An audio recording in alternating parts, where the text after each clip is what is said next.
Well, welcome back to the Lehocky Eagles postgame show. You're looking at us. Look at the sun setting beautifully over the city of Philadelphia here in Camden as we're on the deck of the Battleship, New Jersey. Just first of all, it looks like a postcard, doesn't it? Do people send postcards anymore? That's a beautiful shot. I'm thinking I should be fishing right now. You should. Derek Guns should have his head in that picture. Hello, this is Derek from wherever, the islands, or somewhere. I wish I was coming up to 18 holes somewhere right about now. A couple of tidbits trying here. to beat the sun in, Mike.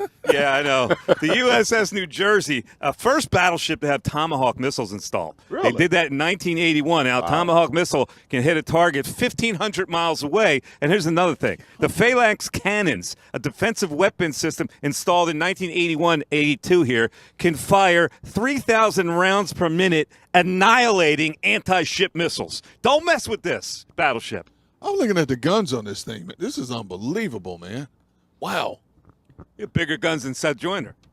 And that's saying something. That is saying something. Yeah, those things. I don't know about that. Look at those. We can't see them on our screen, but they're right behind us. They're monster. Yeah. So those things like shoot 1,500 Can you miles? imagine being on here when those things are firing? Oh, man, I'm telling you, man. That's why these guys all wore headsets, man. Yeah. But see, back then, they didn't know that, man. There you go. Yeah, a lot of guys that had. There you go. Take a look. At that. That is incredible. Yeah, man. that really What is. is it like?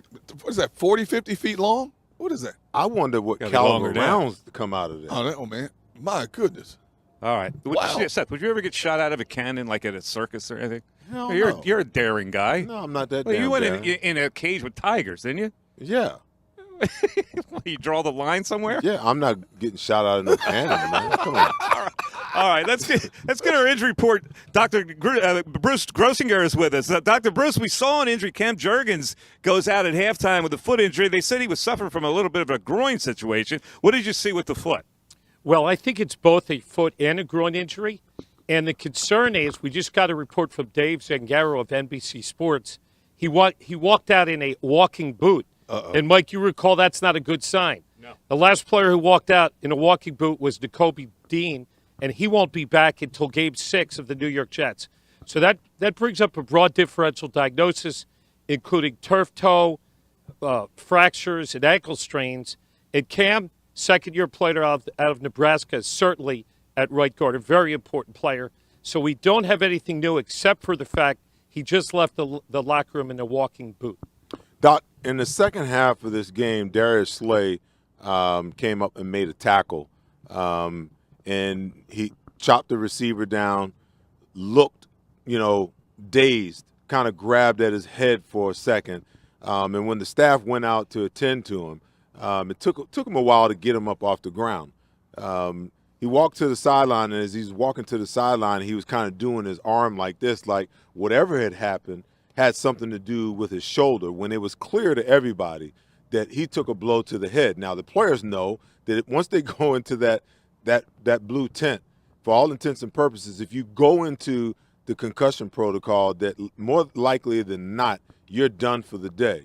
Did they handle that situation properly? In my opinion, they did not. Well, I wasn't on the sidelines, but I presume that there's a neurologist right there, an independent clinical neurologist, who had to have spoken to him and given something called a mini mental status exam. So I understand Slay's intent on deflecting the injury from his brain, but they do interview him there, and I presume that he was interviewed, and he did pass the basic mental status exam, which is asking him about plays in the game, speech, language. They also look at his eyes. There's a very important eye sign called nystagmus, which you can't really fake and you can't really hide. So I believe the neurologist did look at him, did look for nystagmus, which is twitching of the eyes, and did speak to him, and I think he was appropriately cleared to stay in the game. Hey, Doc, when you talk about that, is there a possibility there could be like a delayed reaction, after that? Sometimes, these guys don't actually have symptoms until later that night or the next day even, for that matter. And indeed, Bradbury himself, if we recall, completed a game, and he went into concussion protocol and missed the last game against the Tampa Bay Buccaneers. So, D-Gun, that exact scenario played out just a week ago, so they have to be very vigilant. Man, the twitching in the eyes. My eyes twitch all the time, boy. They Yeah, would have kept I me. really, That's because you crazy. That's why. How long does that take? Because I would think that the camera might have caught some of that if they were, checking all No, the I signs. seen him grab his head. That should have been enough Yeah, for them to I at agree. least. That's he what got I'm saying. kicked in the head. Like He got how kicked. long would that take to go through all those checkpoints on the sideline, or can he just say, because he raised his shoulder a little bit, which would indicate like maybe he had a stinger or whatever it was. No, Maybe that was the deflection. Yeah, well, that's what I'm Because saying. Maybe he's throwing him off. He Like- knew that he was going in the tent. So in order to deflect from going in the tent, because he knows what happens if he's going in the tent. Yeah, well, that's what I'm He started asking. raising the So shoulder like, oh, my shoulder. It was not his shoulder. So before he goes into the tent, they would have to go through all these procedural things that Doc just said. How long would that take? That would only take a few seconds. So Oh, he would okay. speak to him. This is not an intense protocol. Somebody would look at him, speak to him, ask him about the last play, check his orientation, check his pupillar response and the eye response.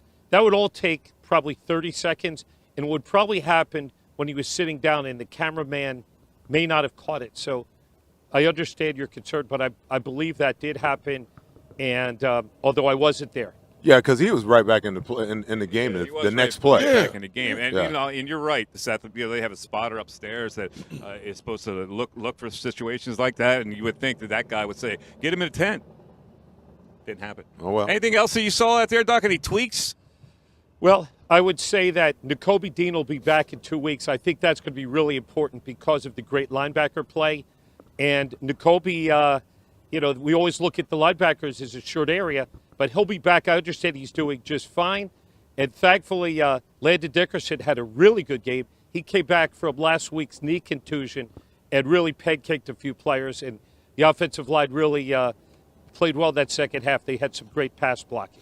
All right, that's Dr. Bruce Grossinger. Thanks, Doc, and we'll take a quick break, and we're going to come back. We've got plenty more to discuss on the show, including the intentional grounding that Jalen Hurts took at the end of that game. We haven't discussed yet. We'll do that after this on the Lehocky Eagles postgame show right here. We're live in Battleship, New Jersey. Dr. Bruce Grossinger, and I'm the medical director of Philadelphia PRP and Stem Cell Institute. I'm reaching out to those who suffer from spine and joint pain. We use treatment methods that require no surgery, no scalpel, no drugs. Running, walking, or whatever your desires are. Dr. Grossinger is where you need to come. You can benefit from the same PRP and stem cell treatment as Wilbert Montgomery. Call us now at 610-222-5675.